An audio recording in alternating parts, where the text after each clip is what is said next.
Presidente Bongbong Marcos Jr. tumindig na hindi pababayaan ng bansang Pilipinas. Kaninang umaga, pinangunahan ni Pangulong Marcos ang flag raising na ginanap sa Rizal Park upang ipagdiwang ang 126 Independence Day ng Pilipinas. Samantala, sa talumpati ng Pangulo, kanyang pinaninindigan ang pangako na pagtibayin na protektahan ng bansa ukol sa sigalot na ating dinaranas.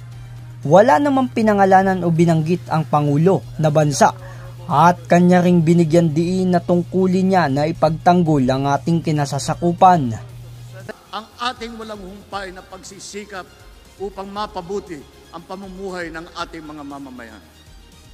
Ang ating mga ninuno ay hindi umurong sa digmaan. Kaya tayo ay hindi rin tatalikod sa tungkuling ipagtanggol ang ating nasasakupan.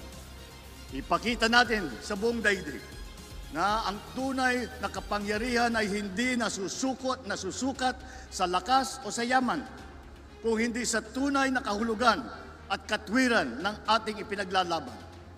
Hinikayat naman ng Pangulo ang bawat Pilipino na pangalagaan at bantayan ang malayang Pilipinas na ipinaglaban ng ating magigiting na bayani. Ang kalayaan ay inaalagaan, binabantayan at ipinaglalaban. Sa sandaling mapabayaan natin ito, maaring itong mawala at maagaw muli sa atin.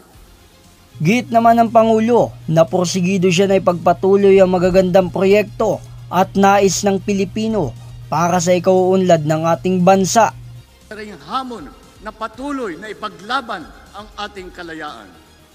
Kaya naman, sa pagdiriwang natin ito, binibigyang pugay natin ang lahat ng nag-alay ng buhay at lumaban para sa ating kalayaan at kasarinlan. J. Martin, JKRS, News and Public Affairs.